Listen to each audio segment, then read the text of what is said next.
disobedience can be, I've fallen victim several times when the Spirit tells me, don't do this. And I say, God, you know, I felt like, let me just try it my own way. And God will just move back.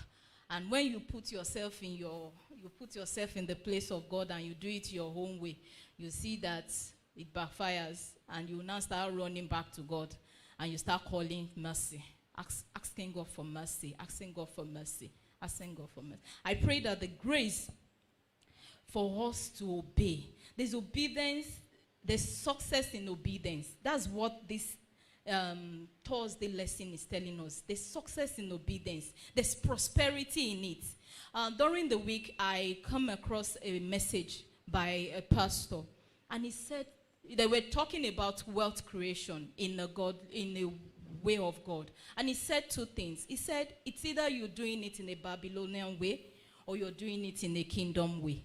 And they asked him, what is the Babylonian way? He said, it's either you are in a secret court or you are in a secret place. Both are secret. It's either you are doing something secret in the secret place with God, where insights will be poured on you, where you just do little and it will blow up like you are doing mighty. That is the secret place. And I think for us, it is best for us to be in the secret place. And that is what we have been majoring on over the lesson, that being connected to God helps us, shields us away from sin.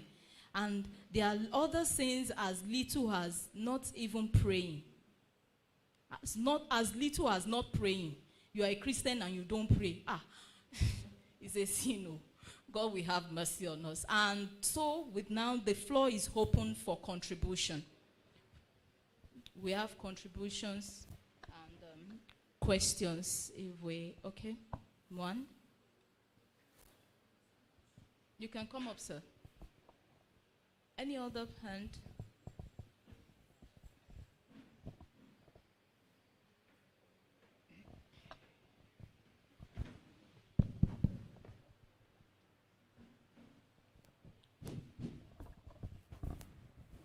Sabbath, brethren. We have been told in the book of Deuteronomy, chapter 4, that when God gave Moses the 10 Commandments, he added no more.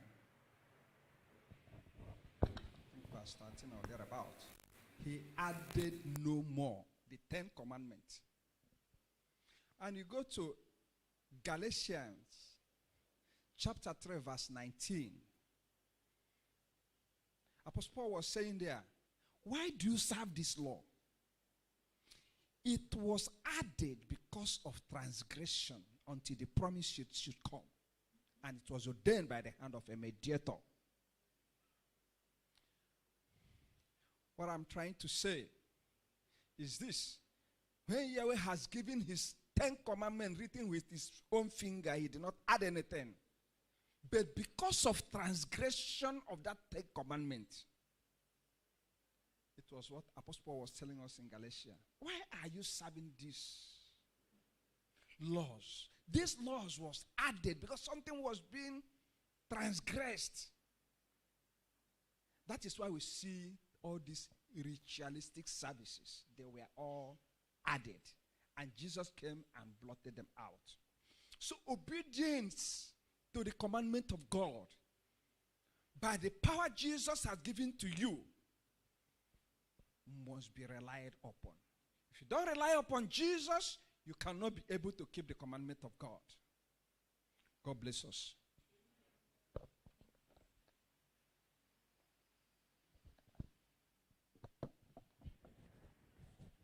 Thank you for that. Any other contribution? Okay, sir. You can come up.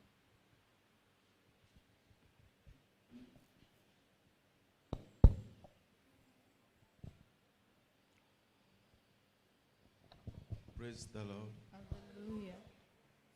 I thank you for the wonderful way you have blessed us with the lesson. But I want to say, let's come back home. A lot of us happen to have suffered a victim of pampering. 90% of last borns, all right, they get spoiled by their parents, particularly their mothers. When they come out becoming something, is by God's grace. I'm talking from experience because I happen to be a last born.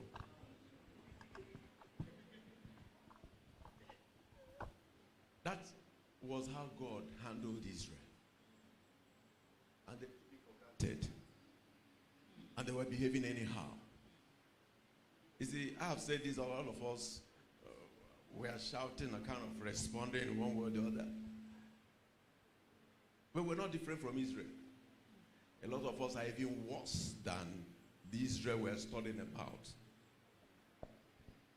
If you know God, God will know you.